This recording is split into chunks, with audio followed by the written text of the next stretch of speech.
Teks narasi adalah suatu karangan yang menceritakan secara detail suatu kejadian atau peristiwa berdasarkan urutan waktu.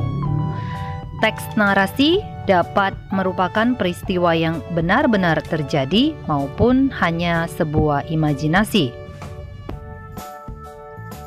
Teks cerita sejarah merupakan teks yang di dalamnya menceritakan dan menjelaskan tentang fakta dan kejadian masa lalu yang pernah terjadi dan memiliki nilai sejarah.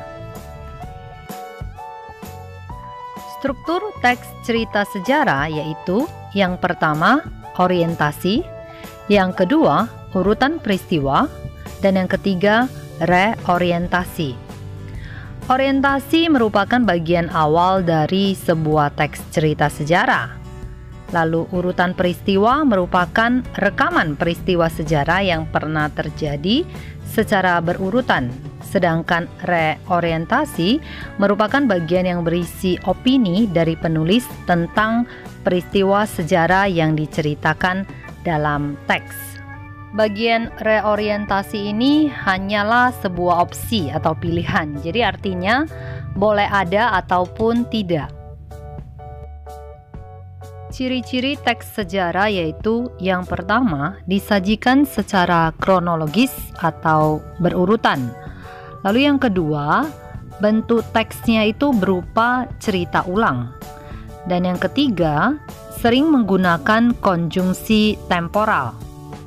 Jadi konjungsi temporal itu merupakan kata hubung yang berfungsi untuk menyambungkan dua peristiwa berbeda yang berkaitan dengan waktu.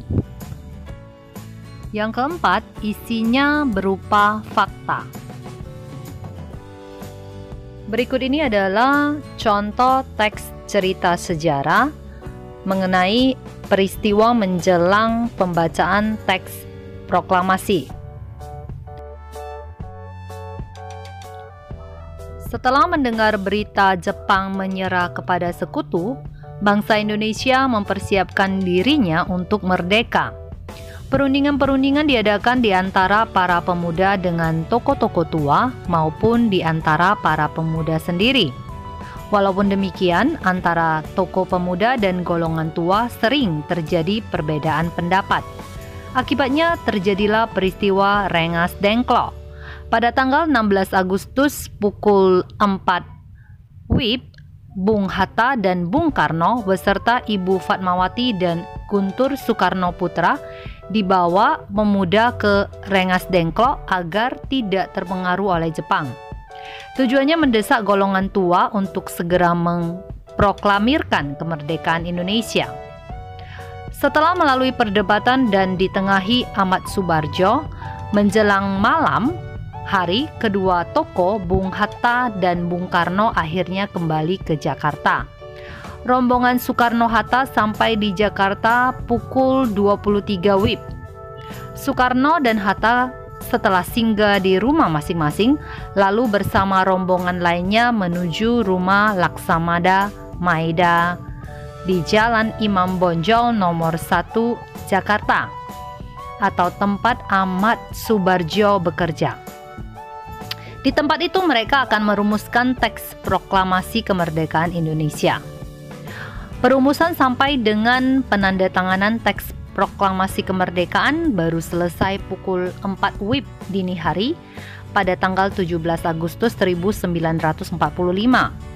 Pada saat itu juga disepakati bahwa teks proklamasi akan dibacakan di halaman rumah IR Soekarno di Jalan Pegangsaan Timur 56 Jakarta pada pukul 10 WIB. Nah, setelah mendengarkan ceritanya, dapat kita simpulkan bahwa cerita tersebut mempunyai kronologis, yaitu yang pertama, setelah mendengar berita Jepang menyerah pada sekutu, kemudian golongan tua dan golongan muda mulai mengadakan perundingan. Lalu terjadi peristiwa Rengas Dengklok yang tujuannya untuk mendesak golongan tua untuk segera memproklamasikan kemerdekaan Indonesia.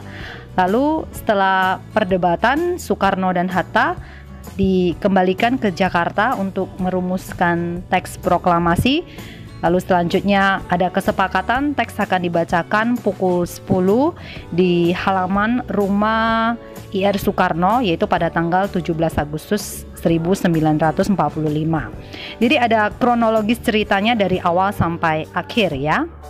Lalu kemudian ini merupakan cerita ulang sejarah peristiwa menjelang pembacaan teks proklamasi. Jadi ini cerita yang sudah terjadi kembali cerita ulangkan ya.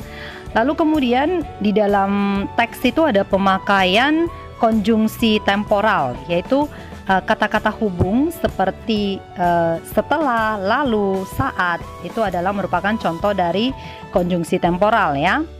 Dan kemudian cerita ini merupakan fakta sejarah yang benar-benar terjadi di masa lalu, yaitu saat menjelang pembacaan teks proklamasi kemerdekaan. Ya, jadi itu semua merupakan ciri-ciri daripada teks narasi sejarah. Nah, setelah mendengarkan penjelasannya, sekarang saatnya untuk menjawab soal berikut ini. Selamat mengerjakan.